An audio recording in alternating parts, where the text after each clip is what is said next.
Dalam nama Yesus kami berdoa. Haleluya. Kita yang siap dengar firman katakan amin. Amin. Haleluya. Haleluya. Puji Tuhan, shalom semua Bapak Ibu Saudara kekasih dalam Tuhan. Shalom. Shalom, Pastor Daniel. Puji Tuhan. Terima kasih Pastor Robert sama dengan istri buat kesempatan yang diberikan kembali kepada saya untuk saya boleh menyampaikan firman Tuhan di Filipina. Terima kasih Pastor Gerson. Luar biasa. Apa kabar semuanya nih? Luar biasa. Wah, ini udah lama nih nggak ketemu nih. Puji Tuhan, puji Tuhan. Salam dari Bethany Church Malaysia yang ada di Kuching buat Bapak Ibu Saudara semua. Puji Tuhan. Hari ini kita ibadah online, masih online di Kuching juga masih ibadah online Pak Robert. Karena ya COVID-nya masih tinggi juga, jadi kami masih ibadah online. Dan samalah hampir semua. Tapi ada satu hal yang kita perlu ketahui, bahwa sekalipun kita ibadah online, kita percaya Allah kita Allah yang omnipresent. Allah kita Allah yang maha hadir dimanapun. Jadi nggak bisa dibatasi oleh ruang dan waktu. Ketika Yesus berjumpa dengan perempuan Samaria, dikatakan bahwa bukan di Yerusalem tempat ibadah, bukan juga di gunung sana, tapi saatnya akan datang. Dan sudah tiba sekarang, bahwa penyembah-penyembah benar akan menyembah Bapa dalam roh dan kebenaran. Nah, dari sejak dulu Yesus sudah memberikan sebuah kebenaran bahwa ibadah itu udah nggak dibatasi lagi oleh ruang dan waktu, saudara. Jadi mari kita siapkan hati kita hari ini dimanapun, ya. Jadi fokuskan hari ini untuk ibadah, kita fokus sama Tuhan. Jangan lakukan kegiatan-kegiatan yang lain, tapi kita mari kasih waktu yang terbaik buat Tuhan. Karena saya percaya firman Tuhan ini akan memberkati setiap kita. Firman Tuhan ya dan amin. Firman Tuhan adalah terang, firman Tuhan adalah kebenaran. Dan kebenaran itu akan memerdekakan setiap kita. Puji Tuhan. Nah, saya mau share screen dulu, ya. Oke.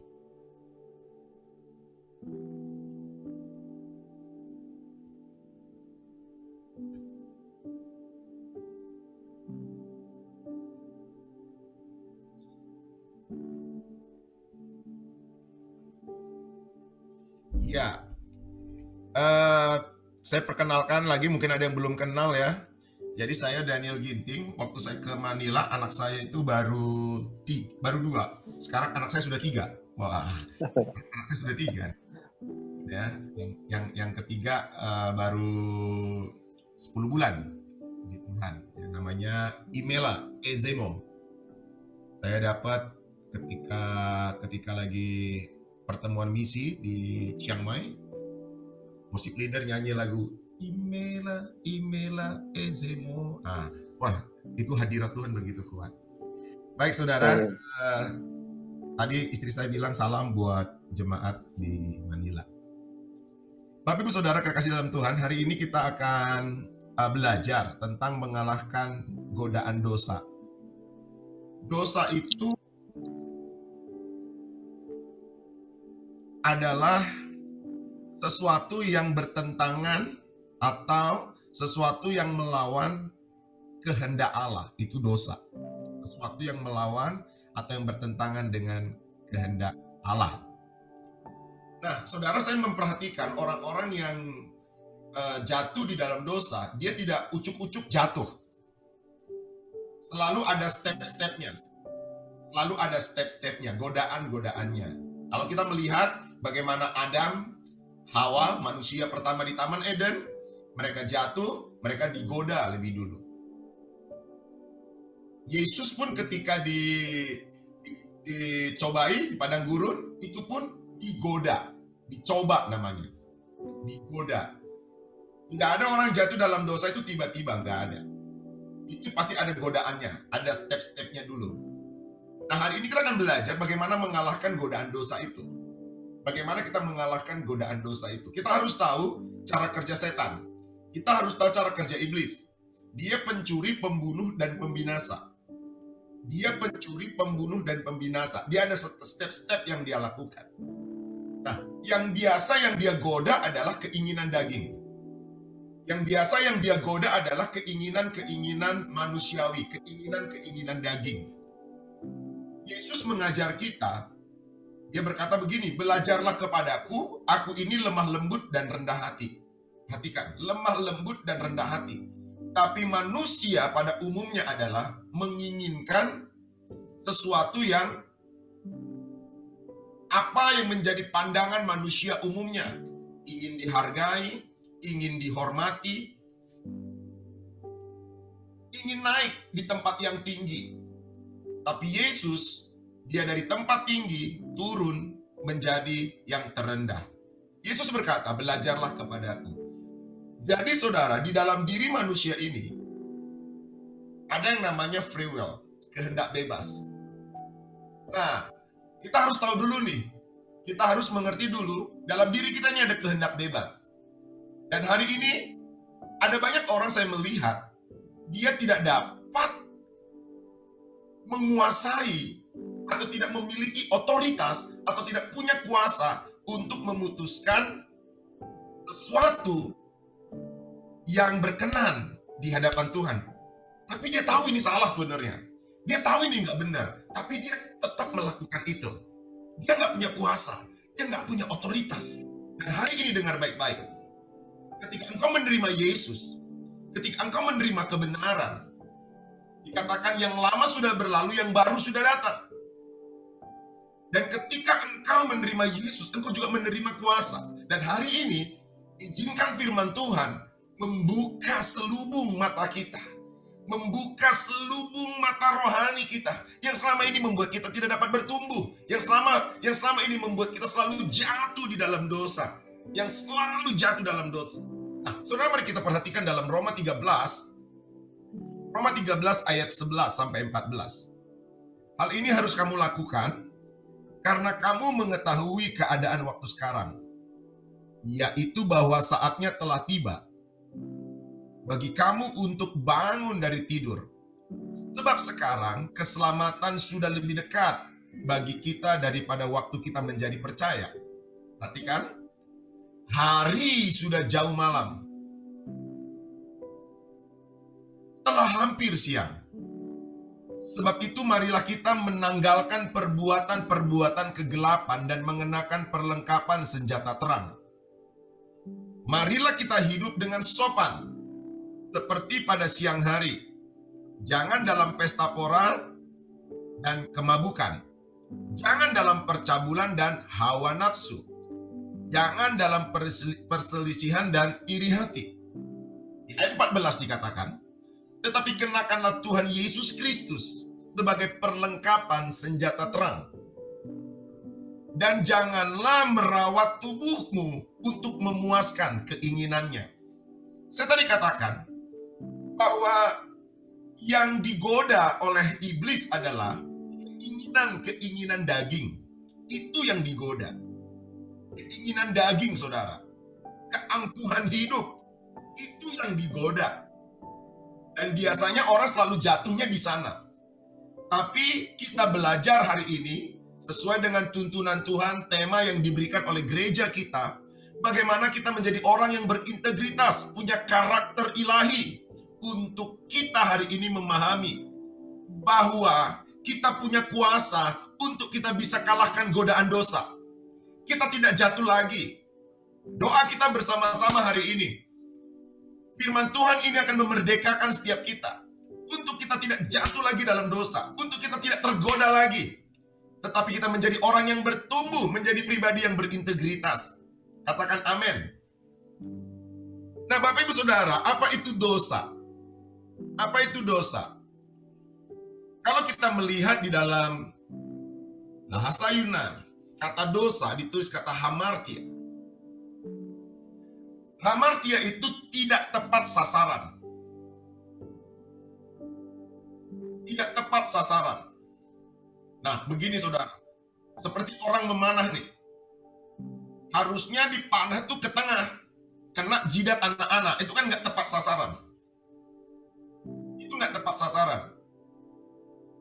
Dosa itu adalah tidak tepat sasaran. Saudara, mari perhatikan. Saya mau kita memahami dulu untuk kita kerangka konsep dosa ini, saudara. Allah menciptakan Lucifer Allah menciptakan malaikat kala itu, ya, itu untuk menjadi penyembahnya Tuhan. Untuk menjadi penyembahnya Tuhan, untuk menghormati Tuhan. Itu tujuannya. Tetapi mari lihat, akhirnya Lucifer memberontak. Dia ingin menjadi seperti Allah. Itu yang disebut dengan tidak tepat sasaran. Itu yang disebut dengan tidak tepat sasaran. Akhirnya Allah menjatuhkan dia ke bumi. Ada orang bertanya, kan Lucifer sudah buat dosa. Lucifer sudah salah. Mengapa Lucifer tidak langsung dihukum saja? Perhatikan saudara. Di sini saudara mulai perhatikan. Allah tidak langsung menghukum. Mengapa? Karena belum ada pembanding. Yang benar itu yang bagaimana? Yang benar itu bagaimana? Belum ada pembandingnya. Makanya diciptakanlah Adam. Diciptakannyalah Adam, manusia. Maka Allah berkata kepada manusia, kepada Adam, berkuasalah atas bumi dan taklukkanlah bumi. Saudara perhatikan ini. Dari awal Allah berkata untuk berkuasa dan menaklukkan bumi. Kalau saudara melihat kata menaklukkan, itu bicara tentang peperangan, bicara tentang penaklukan. Karena bumi ini, Allah punya desain untuk menjadi alat kemuliaannya, tapi iblis sudah dibuang ke bumi. Ini pelan-pelan di sini saudara, karena saya nggak mau kita mengkritik dosa hanya perbuatan. Kita hanya melihat perbuatannya. Kita hanya melihat berzina, pesta pora, itu buahnya, Dan hari ini kita mau lihat akarnya dulu saudara. Karena makanya kalau gini, kita selalu pikir buahnya. Banyak orang berdoa, memuji nyembah Tuhan, ibadah 2 hari, 3 hari nggak buat dosa, tapi hari kelima jatuh lagi nih. Sama kayak akar saudara, dipotong buahnya tapi akarnya nggak diselesain, berbuah lagi. Nah, hari ini saya mau kasih tahu tentang akarnya ini dulu saudara. Saya mau kasih tahu tentang akarnya ini. Kenapa kenapa Lucifer nggak langsung dihukum? Karena belum ada pembandingnya. Yang benar tuh bagaimana? Ibarat kalau saudara orang hukum, saudara dinyatakan bersalah, kalau ada yang benarnya bagaimana? Makanya Allah menciptakan manusia. Makanya Allah menciptakan Adam dan Hawa. Ini yang benar untuk mereka berkuasa. Tapi apa yang terjadi? Yang terjadi adalah manusia pun hamartia, tidak tepat sasaran, tergoda. Coba lihat apa godaannya. Godaannya ingin menjadi seperti Allah lagi. Lalu Allah di dalam Kejadian 3:15 mendesain bahwa keselamatan akan keluar dari keturunan perempuan. Baru Yesus datang ke dunia. Firman Tuhan menjelma menjadi manusia. Mari kita lihat.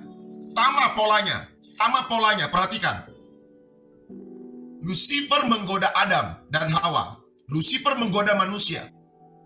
Sama. Iblis juga menggoda Yesus. Kalau engkau menyembah aku, semua kekayaan ini akan kuberikan. Kekayaan dunia akan kuberikan kepadamu. Tapi yang menarik adalah Yesus tidak tergoda. Wow. Yesus tidak tergoda. Selalu Yesus berkata apa? Biarlah kehendakmu yang jadi, Tuhan.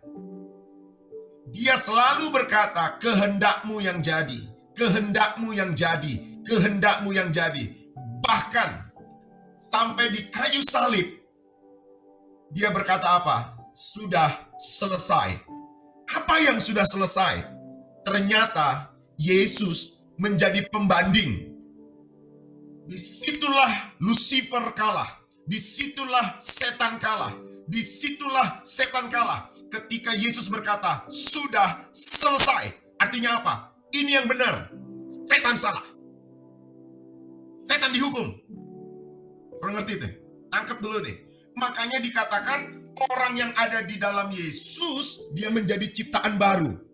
Keberadaan kita ini, dimanapun kita berada, harus menjadi pembanding. Saudara ada di tengah-tengah komunitas yang ada di dalam perbuatan dosa. Saudara ada di dalam komunitas yang perbuatannya nggak benar, contoh di satu kota, di satu tempat, di sekolah, di tempat kerja. Ketika saudara menerima Yesus, saudara ini harus menjadi pembanding. Yang benar ini seperti Pastor Gerson, yang benar ini seperti Devi. Saudara harus menjadi pembanding. Karena kita ini menyatakan kemuliaan Allah. Kita ini menyatakan kemuliaan Allah.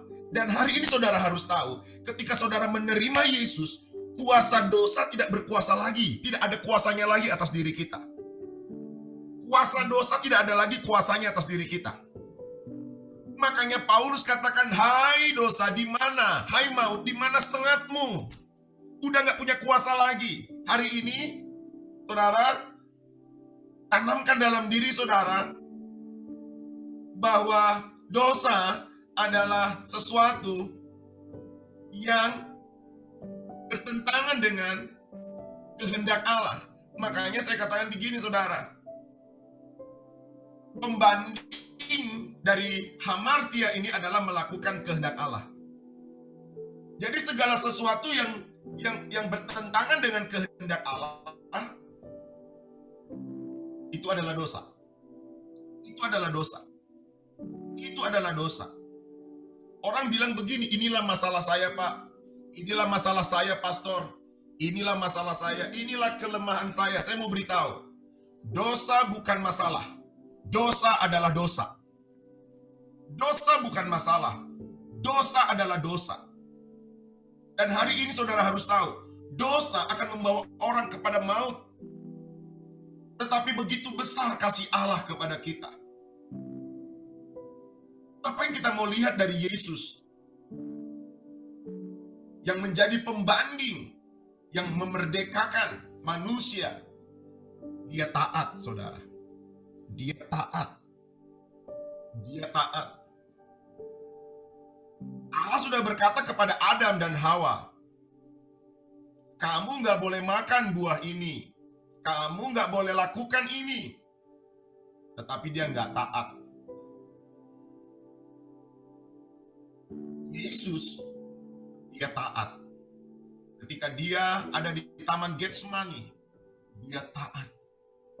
Bapa, kalau boleh lalukanlah cawan ini daripadaku, tapi kehendak-Mu lah yang jadi. Wow, wow. Biarlah engkau melakukan kehendak Bapamu. Wow. Di dalam doanya pun, jadilah kehendak-Mu di bumi seperti di surga. Wow. Mari hari ini, di dalam perjalanan hidup kita, dalam keputusan-keputusan yang kita ambil, mari kita introspeksi diri kita. Apakah kita sudah melakukan kehendak Bapa atau belum? Lalu kita bilang, ini masalahnya Pastor. Belum. Nah, kita akan belajar nih, bagaimana kita punya disiplin. Saya punya prinsip, ada 2K1D. Komitmen, konsisten, and disiplin. Karena tanpa itu kita nggak bisa. Kita nggak bisa mengalahkan godaan dosa. Kamu nggak bisa kalahkan godaan dosa dengan uangmu. Kamu nggak bisa kalahkan godaan dosa dengan popularitasmu. Kamu nggak bisa kalahkan dosa dengan jabatanmu. Nggak bisa. Nggak bisa, saudara. Kamu nggak bisa. Orang yang di dalam dosa itu seperti orang di dalam gelap. Orang di dalam gelap. Seperti dalam sebuah terowongan. Saudara bisa bayangkan bagaimana orang di dalam kegelapan, dia tidak dapat leluasa, tidak dapat selesa, orang Malaysia bilang. Dia nggak punya visi. Dia sangat terbatas. Orang yang ada di dalam kegelapan, dia nggak dapat lihat kanan kirinya. Dia berjalan dengan asumsinya. Dia berjalan dengan perasaannya. Dia nggak ada visi, nggak ada terang. Orang yang ada di dalam kegelapan. Di dalam sebuah ruangan yang gelap, seseorang yang ada di dalamnya maka dia akan merasa tidak nyaman. Tapi dia tidak berdaya bagaimana mau keluar dari kegelapan itu. Bagaimana dia mau lepas dari kegelapan itu.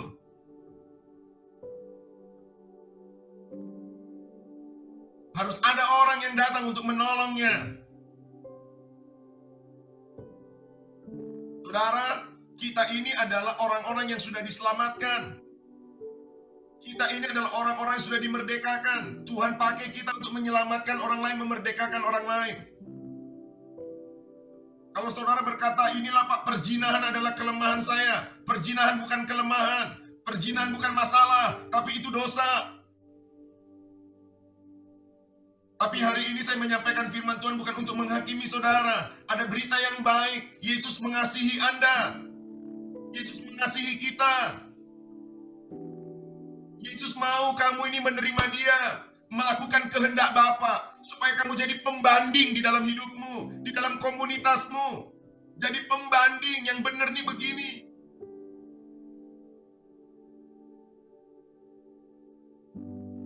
Saudara kekasih dalam Tuhan, mari kita perhatikan 3 disiplin rohani untuk mengalahkan godaan dosa. 3 disiplin rohani untuk kita mengalahkan dosa. Jadi kamu nggak bisa hanya sekedar beribadah. Nggak bisa hanya sekedar ibadah hari Minggu aja. Hanya pelayanan doa di hari, doa-doa secara korporat. Nggak bisa. Saya ini gembala, saudara. Saya selalu ajar gitu kepada jemaat. Nggak bisa. Tidak bisa kamu hanya doa korporat. Nggak bisa. Yesus berkata, kamu harus masuk ke kamarmu dan kunci pintumu. Kamu harus sama-sama di sana. Dan itu perlu disiplin. Kalau kita melihat bagaimana Yesus disiplin, setiap pagi dia berdoa. Bahkan dia berkata kepada murid-muridnya, tidak bolehkah kamu berdoa 1 jam saja satu hari? Itu bicara tentang kedisiplinan. Saudara harus tahu bagaimana iblis begitu intens untuk mau menjatuhkan kita, mau menggoda kita. Makanya Yesus udah berikan sebuah perumpamaan. Yesus sudah ajarkan kepada jemaat. Untuk apa, saudara? Untuk mengetahui bahwa dia seperti singa yang mengaum. Dia seperti singa yang mengaum. Artinya apa? Dia nggak pernah tidur. Dia nggak pernah lelah. Nah hari ini, saudara, kita harus disiplin. Kita harus disiplin, saudara. Disiplin. Apapun. Saudara kalau mau menang terhadap sesuatu, saudara mau menang perlombaan, saudara harus disiplin, latihan. Saudara mau apapun, saudara perlu disiplin. Dan hari ini, saudara kalau mau menang, mengalahkan dosa, ya jalan satu-satunya saudara perlu disiplin. Disiplin. Tanpa kedisiplinan secara spiritual, maka Anda akan selalu kalah dengan iblis. Pesan saya secara profetik hari ini, kita harus lebih cerdas dari setan. Karena ada Roh Kudus dalam diri kita. Kita harus lebih cerdas dari dosa. Iblis nggak boleh berkuasa lagi atas keluargamu. Iblis nggak boleh berkuasa lagi atas pelayananmu, atas hidupmu. Nggak boleh. Kita harus punya disiplin rohani. Disiplin rohani. Bukan ketika orang lihat kita di dalam doa-doa secara korporat, ibadah secara korporat. Tetapi ketika kita sedang sendiri. Ketika kita sedang sendiri.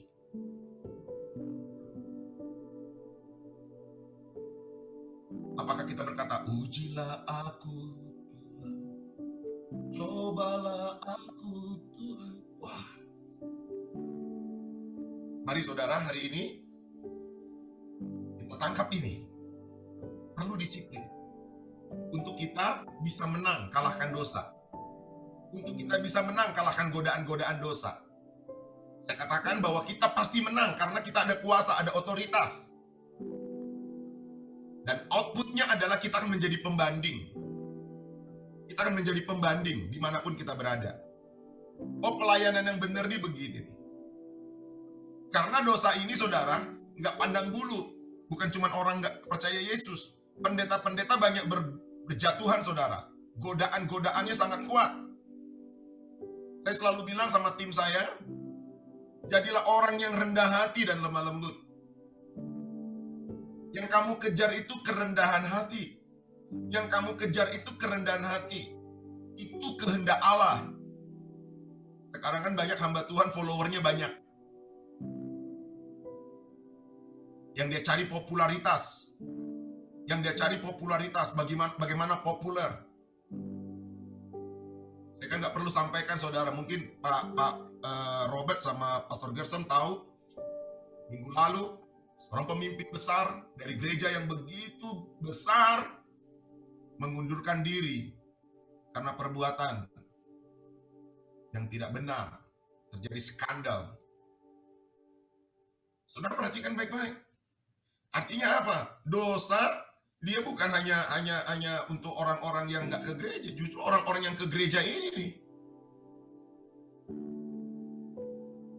Bagaimana semangat kita? Kita semangat mimpin pujian di atas mimbar, sama nggak semangat kita ketika kita doa sama Tuhan secara pribadi? Mari saudara, biarlah ini terjadi sebuah korelasi yang baik. Ketika kita semangat berkhotbah, begitu juga lah kita semangat merenungkan firman Tuhan. Wow. Jadi perlu disiplin. Disiplin, saudara. Disiplin yang pertama adalah disiplin mengenakan firman Tuhan. Tadi ayat yang kita baca dalam Roma 13, di dalam Roma 13 ayat 12 di bagian terakhir dikatakan begini. Hari sudah jauh malam, telah hampir siang. Sebab itu marilah kita menanggalkan perbuatan-perbuatan kegelapan dan mengenakan perlengkapan senjata terang. Kita tahu bahwa Yesus adalah terang. Tadi dikatakan bahwa Yesus itu adalah terang itu. Dan kita tahu bahwa firman Tuhan adalah terang. Kita tahu firman Tuhan adalah terang itu. Dan di dalam Efesus 10 dikatakan bahwa firman Tuhan adalah pedang roh. Saudara ingat bagaimana ketika Yesus digoda, dicoba oleh iblis? Yesus selalu memperkatakan firman. Firman Tuhan berkata, firman Tuhan berkata, firman Tuhan berkata. Ada 3 jurus firman untuk mengalahkan iblis. Firman Tuhan berkata, firman Tuhan berkata.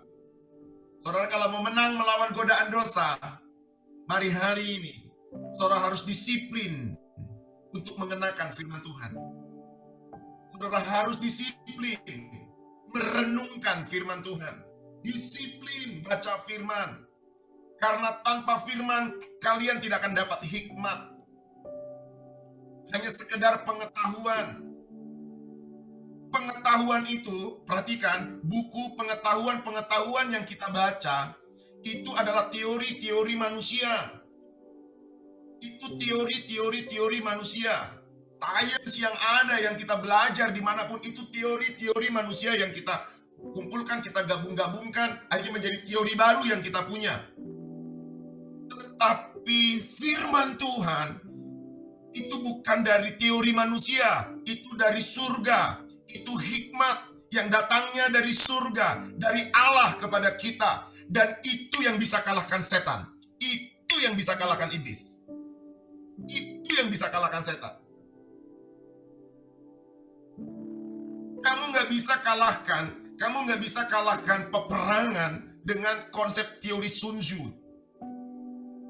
Pernah dengar ya Sun Tzu? Sun Tzu itu dari 1000 dolok, saudara.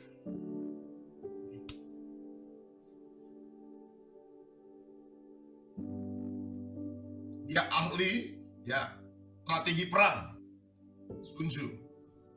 Nah saudara perhatikan, saudara nggak bisa kalahkan bagaimana lepas dari perzinahan, saudara lepas dari narkoba, dari pornografi dengan membaca tulisan-tulisan Dr. Boyke. Itu hanya sekedar informasi, tapi hanya firman Tuhanlah. Ketika saudara dibalut dengan kasih Kristus, ketika saudara dibalut dalam hadiratnya, ada kelepasan di dalam roh Anda.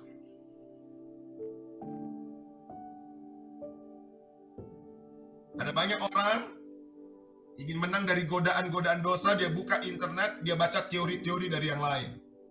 Pengetahuan dapat, iya, tapi pada kenyataannya dia nggak bisa merdeka, nggak bisa menang. Tapi hari ini, sebagai hamba Tuhan, saya mau mengajak setiap kita, bukan berarti itu salah.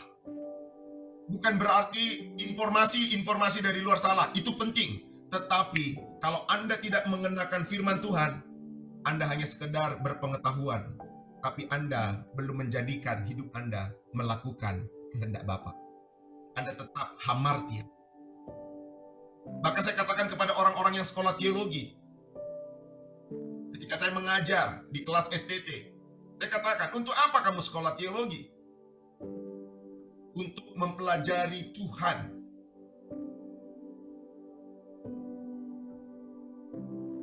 Kamu harus bisa bedakan mana ilmu agama, mana ilmu teologi. Kalau kamu berteologi, kamu harus menjadi segambar dengan Allah. Kamu harus menjadi serupa dengan Tuhan. Karena berteologi itu bicara tentang theos. Kamu selalu berjumpa dengan Allahnya. Dan semakin sering kamu berjumpa dengan Allah, kamu akan menjadi serupa dengan Dia. Tetapi orang yang mempelajari ilmu agama, dia hanya belajar ilmu agama, pengetahuan ada, tapi perjumpaan dengan Allahnya nggak ada. Akhirnya, dia berpengetahuan banyak, tapi hidupnya nggak mengalami perubahan. Mari hari ini, saudara, kuasa itu sudah diberikan kepada kita ketika kita menerima Yesus. Ketika digoda, kita sudah ada firman. Kita ada firman. Satu kali anak saya, dia marah sama adiknya.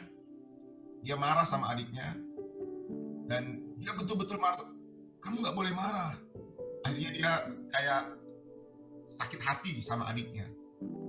Kita bilang, kamu kenapa sakit hati sama adikmu? Itu kan adik. Tahu nggak jawabannya apa? Itu keputusan saya. Itu keputusan saya. Tuhan tuh ajar saya, saudara. Disiplin ini, mau orang dorong-dorong kamu, mau orang kasih nasihat kamu, kalau kamu nggak putuskan hari ini, nggak akan pernah terjadi barang itu. Ini keputusan. Mau engkau memutuskannya hari ini. Ada kuasa dalam diri kamu untuk kamu putuskan. Ketika kamu putuskan, ini skala. Tapi ketika engkau memutuskan untuk tidak disiplin, sama saja. Ada free will, ada kehendak bebas dalam diri kita. Tapi kehendak bebas dalam diri kita itu bukan untuk suka-suka kita. Saudara tahu ini?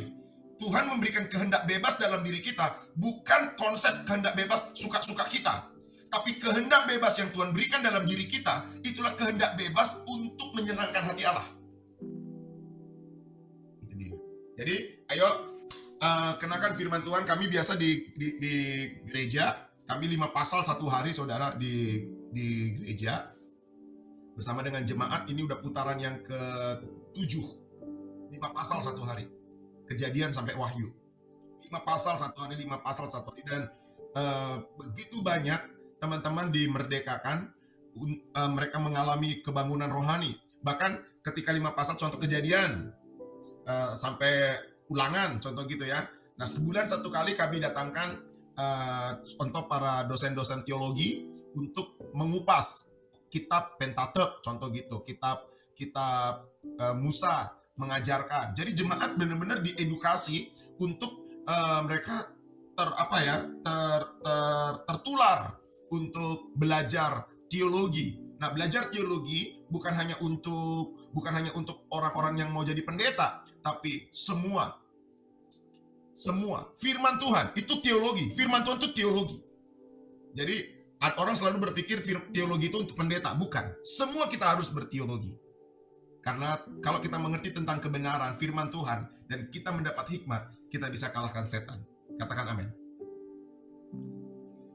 Saudara kekasih dalam Tuhan, mari disiplin.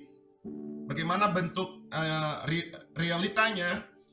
Mari, setiap bangun pagi yang harus masuk di dalam pikiran kita harus firman. Nggak boleh yang lain. Setiap bangun, begitu mata terbuka, yang pertama masuk adalah firman. Nggak boleh yang lain. Karena itu yang menentukan. Saudara harus punya filosofi. Untuk sesuatu yang berharga, saya akan kasih waktu untuk itu. Untuk sesuatu yang berharga, saya akan kasih harga untuk itu. Kalau kamu merasa dirimu ini berharga, dan firman Tuhan itu begitu berharga, kamu akan kasih waktu untuk itu. Disiplin. Disiplin renungkan firman setiap hari. Yang pertama itu saudara, yang kedua adalah disiplin menanggalkan perbuatan-perbuatan yang gelap. Ya.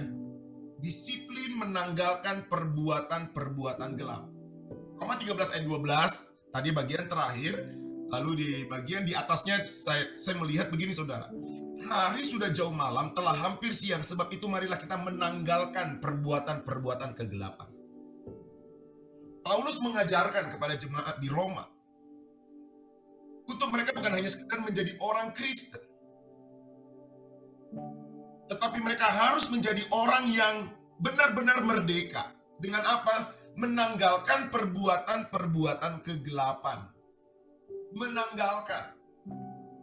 Tapi ini menguntungkan. Tetapi ini, saudara harus, tadi saya tertarik di renungan tadi, dikatakan bahwa kita harus menempatkan Tuhan di tempat yang tertinggi. Bukan keinginan kita. Saudara, mari perhatikan saudara. Saudara harus bisa lepaskan keinginan-keinginan daging Anda demi untuk menyenangkan hati Tuhan. Lagu bilang begini saudara.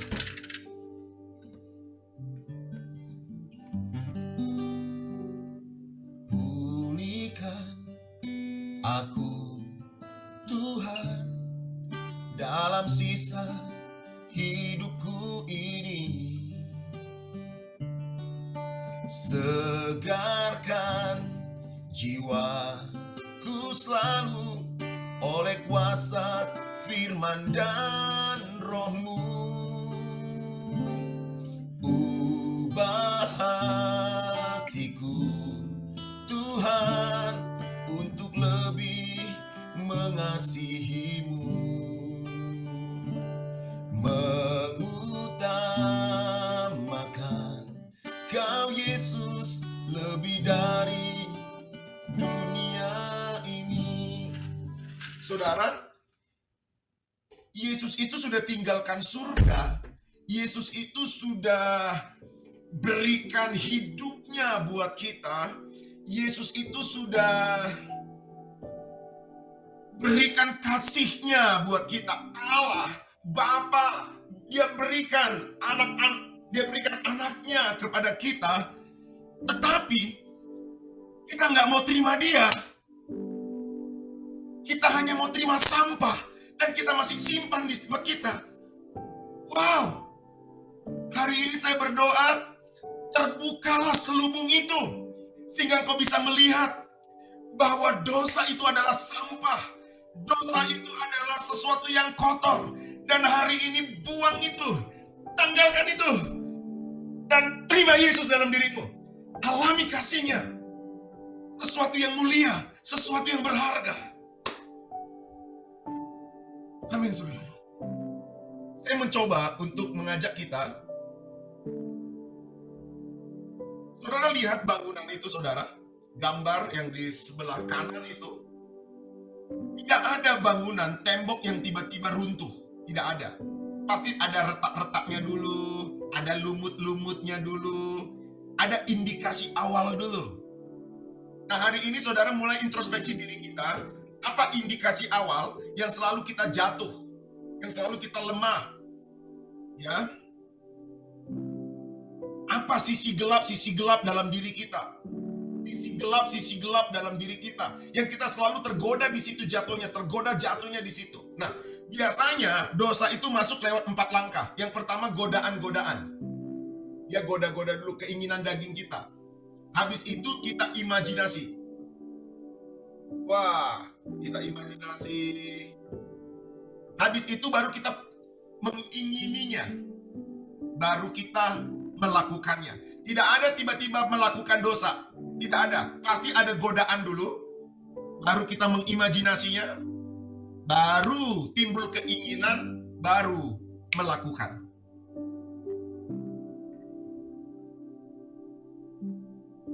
Jadi saudara, kan hari ini kita mau belajar. Ketika digoda aja kita udah menang gitu loh. Nggak sampai melakukan. Benar-benar hidup kita ini bawa kemerdekaan. Di era The Third Pentecost ini kita benar-benar menjadi alatnya Tuhan. Membawa perubahan. Nah, cara mengalahkannya bagaimana? Sama seperti itu tadi. Cara mengalahkannya adalah goda diri kita dengan firman Tuhan. Goda diri kita dengan firman Tuhan. Setiap hari disiplin. Lalu imajinasikan firman Tuhan itu. Imajinasikan firman Tuhan.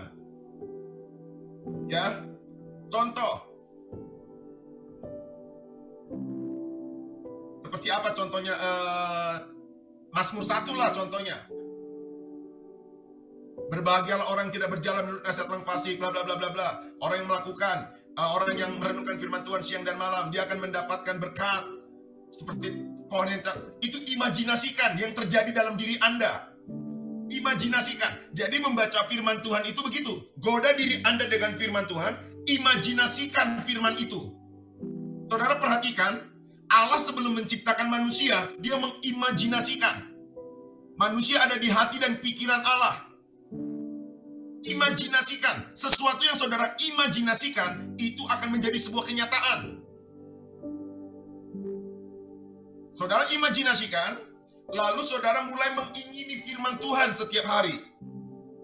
Inginkan firman Tuhan setiap hari. Contoh, sekarang lagi kekurangan, sekarang lagi ngalamin kesusahan. Allahku akan memenuhi segala keperluan. Saudara mulai mengimajinasikan dengan iman bahwa Allah yang supernatural itu memberkati hidup Anda, yang tidak pernah meninggalkan Anda.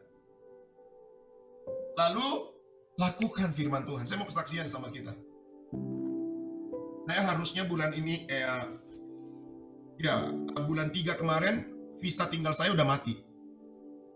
Visa tinggal saya sama family semua sudah mati. Lalu kalau saya balik ke Indonesia, pasti kami nggak bisa balik lagi ke Malaysia. Lalu perubahan di Malaysia itu ada perubahan. Apa perubahannya? Tentang imigrasi. Bahwa visa kami nggak bisa dilanjutkan lagi. Udah nggak bisa. Jalan satu-satunya harus buat visa baru, pakai platform yang baru. Tapi kalau pakai platform yang baru, kami harus bayar kurang lebih 27.000 ringgit. 27.000 ringgit kurang lebih sekitar 90-an juta ya. Hampir 90 juta. Ya. Saya bilang, Saya bilang sama tim, karena tim di Kuching sebenarnya udah bisa, udah jalan. Atau kami balik ke Indonesia aja lah. Kami balik ke Indonesia aja. Tapi saya bilang sama Tuhan, kami berdoa. Mau sharing sama jemaat khususnya, nggak bisa. Karena jemaat kita di sini bukan orang Indonesia. Jemaat di sini rata-rata orang Malaysia. 90% orang Malaysia jemaatnya. Mereka nggak nangkep, mereka nggak ngerti kalau kita cerita. Nanti pikir, wah ini pastor ilegal. Waduh, saudara. Jadi saya hanya berserah sama Tuhan. Lalu saya share dengan istri. Akhirnya kita putuskan sampai bulan 6. Kalau bulan 6 nggak ada tanda-tanda, bulan 6 ya. Kalau tidak ada tanda-tanda bulan 6, kita pulang ke Indonesia. Indonesia juga kita udah bangun pelayanan di Pontianak. Akhirnya saudara, kami mulai memperkatakan firman. Allahku akan memenuhi segala keperluanku. Tuhan, aku adalah hamba-Mu yang Tuhan utus untuk membawa terang kepada bangsa-bangsa. Lalu kami perkatakan firman. Tuhan, terus perkatakan firman. Satu kali saudara, ada orang telepon saya. Saya nggak pernah cerita sama orang ini. Orang ini telepon saya. Bapak ada masalah apa? Pak, Bapak oke? Ini baru berapa hari lalu ya? 3 hari yang lalu. 3 hari yang lalu. Bapak oke? Oke. Apa yang bisa saya bantu?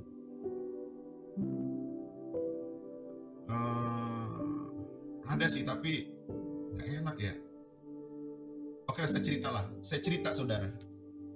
Tahu nggak, saudara? Urus aja, Pak. Nanti biayanya ya, yang 27.000 ringgit. Saya yang bayar, Pak. Akhirnya udah, nah, besok hari Senin dibayar, hari Senin diurus, saudara. Visa baru pakai platform yang baru. Saudara perhatikan baik-baik, ini bukan bicara 27.000-nya, tapi saya memperkatakan firman. Dalam keadaan apapun saya tetap melakukan kehendak Bapa. Dalam keadaan yang berat sekalipun saya tetap melakukan kehendak Bapa. Yang penting jadi orang benar. Saya selalu bilang sama jemaat, kalian itu yang penting jadi orang benar. Orang benar itu jatuh gak akan sampai tergeletak. Orang benar itu banyak dicobai tapi akan tetap bangkit. Kebenaranmu yang akan memerdekakan kamu.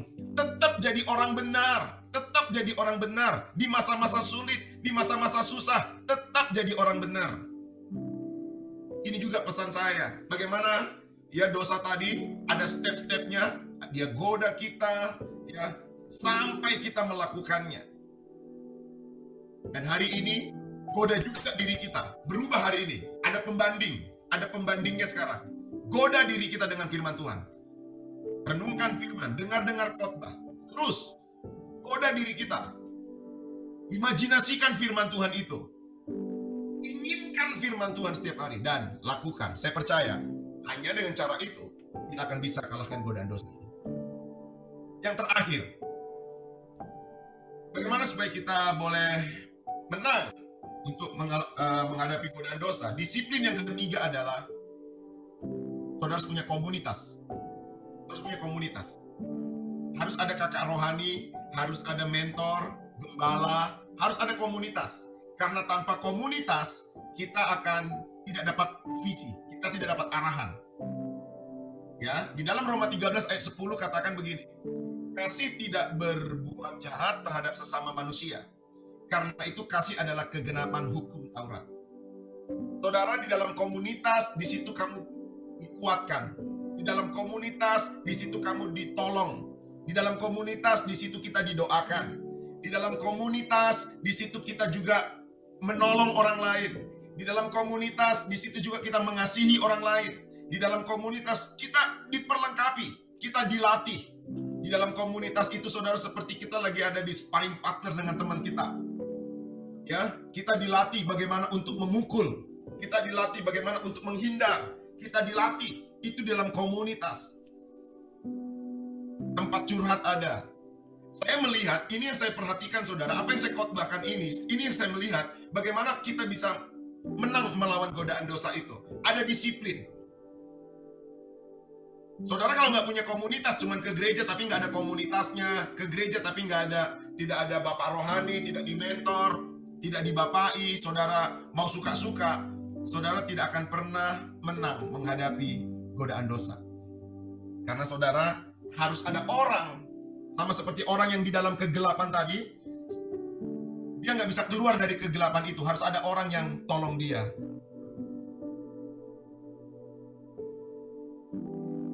Maka hari ini saudara bilang, Tuhan, aku mau tertanam di komunitas ini. Di Bethany Church, Filipina. Aku mau tertanam di sini. Aku bukan hanya sekedar bergereja, tapi aku mau dimentor di sini. Aku mau dibapai di sini. Aku mau dibimbing di sini. Aku mau. Bahkan aku juga akan mau menolong orang lain lagi. Lewat komunitas ini aku bertumbuh, aku berbuah. Wow.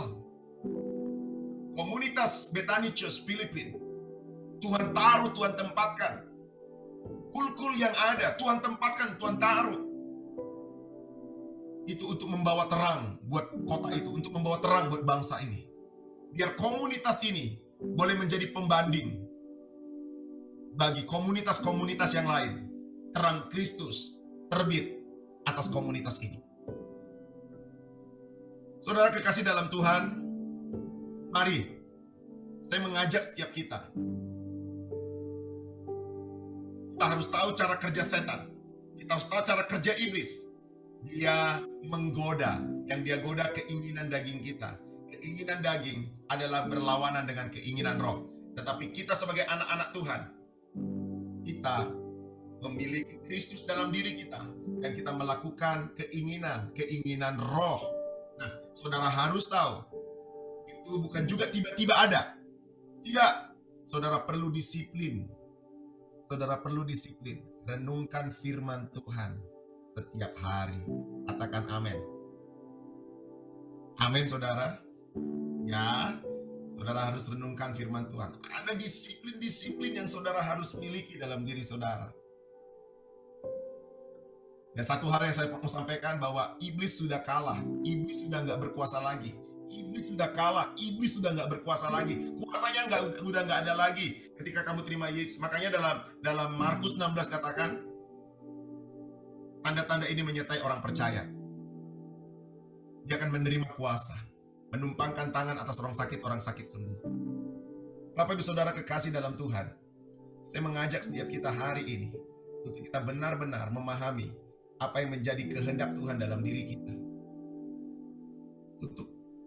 Untuk kita paham suatu hal, bahwa setan mau kita tidak melakukan kehendak Bapa. Setan mau kita terus melakukan kehendaknya dia. Dan hari ini, ubah hatiku Tuhan, baharui aku. Aku siap untuk disiplin, merenungkan firman, disiplin, menanggalkan setiap perbuatan-perbuatan dosa. Aku mau disiplin untuk hidup dalam komunitas, diarahkan, dibimbing, dimentor. Aku mau. Dengan 3 disiplin itu, maka kita bisa kalahkan godaan-godaan dosa. Amin. Kiranya firman Tuhan ini boleh jadi berkat buat kita semua. Tetap semangat. Kita anak-anak Tuhan. Jadilah pembanding dimanapun kalian berada. Jangan sama seperti orang tidak mengenal Allah. Ada Kristus dalam diri kita. Jadilah pembanding. Aku mau jadi pembanding. Aku mau jadi pembanding. Sebab ada otoritas dan kuasa untuk Anda menang, mengalahkan dosa tersebut.